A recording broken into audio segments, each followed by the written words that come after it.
There have been plenty of amazing films released over these last few years. Oppenheimer swept up the scene in 2023, along with some other fantastic movies such as The Holdovers, Killers of the Flower Moon, and even in 2025, the year that just passed, we had One Battle After Another, Train Dreams, Friendship, and there's so many more I could talk about. But I don't want to glaze those movies anymore. They've had their season in the sun. Get the fuck out of here. Sometimes you need your insanely average movie every now and then to remind you that not everything has to be thematically packed, like your Nines or your Gran Turismos. Something entertaining and a lot of fun, but doesn't linger with you for very long after you've just seen it. Today I wanted to pay my respects to some of these guys. Those above average flicks that on the surface look kinda meh, or when you see the trailer you go, I'll give that a miss. But then you give it an actual chance and it turns out it's the bee's knees. Bee's knees? Yeah, the bee's knees. Easily one of the best biopics to have been released, not just recently, but in my opinion, ever. Blackberry, directed by Matt Johnson. With its documentary-like style of filmmaking backed by two very strong co-leads, plus a frontline of drama with an essence of improv comedy, Blackberry was left ignored and in the back of most people's memories for no good reason. It's kinda like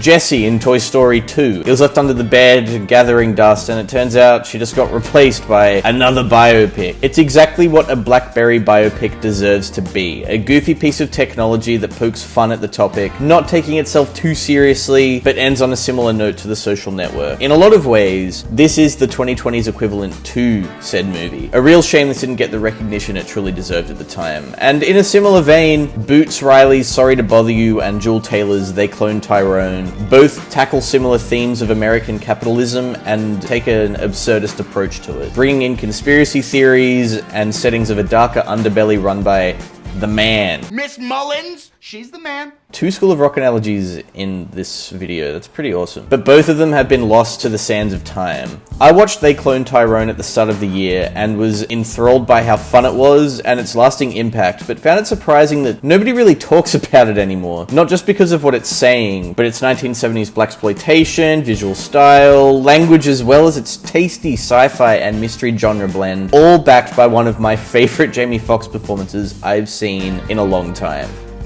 Even though that really isn't saying much. Even John Boyega, who I think is kind of big-headed, was a joy to watch. Surprisingly, it was written by the guy who co-wrote Space Jam 2. I'm hugging A prime example of something that on the surface looked like it was going to be a proper stinker was Jonathan Goldstein and John Francis Daley's Dungeons and Dragons movie from 2023. I'm sure this has been discussed about to death, but I want to throw in my 2 cents. I think we can all agree that our eyes rolled to the back of our heads so fucking fast when we first saw the trailer. But then the word of mouth spread and people were saying, it's actually not that bad, and lo and behold, I actually kind of liked it. Sure, it's not all that interesting, but where this stands tall is with its refreshing humor and tone. Something reminiscent of a movie from the late 2000s to early 2010s, and not filled with dumb one-liners you hear in your average blockbuster from the 2020s.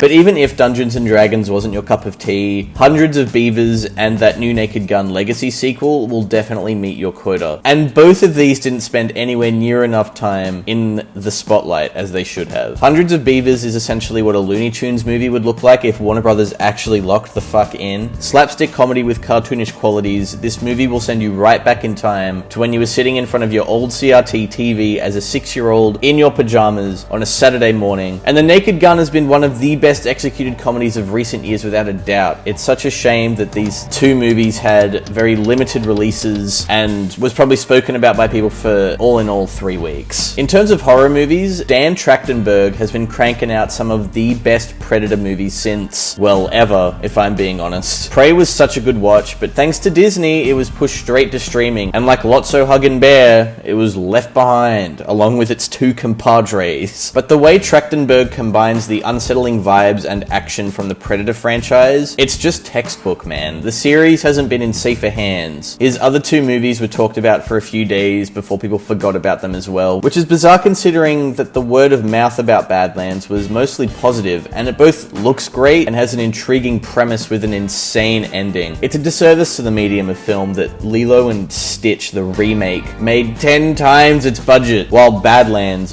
one of my favorites of last year, couldn't even make double. What the hell? There's so many more movies I could name, like Dream Scenario or Rebel Ridge, or even last year's Roof Man, which was a trip back in time to the mid to late 2010s romantic comedies. But nobody saw that either because of marketing, or maybe it was the end of year onslaught of other things coming out, like Gabby's Dollhouse. Did you know that actually made more than Roof Man? Fun fact. But I'm gonna cap it there. If you get the chance, I highly recommend any of these movies that I mentioned in this video, especially Gabby's Dollhouse. And feel free to suggest some of your own in the comments, or go in there and tell me to go fuck myself. You have free will. Do whatever the fuck you want. I don't fuck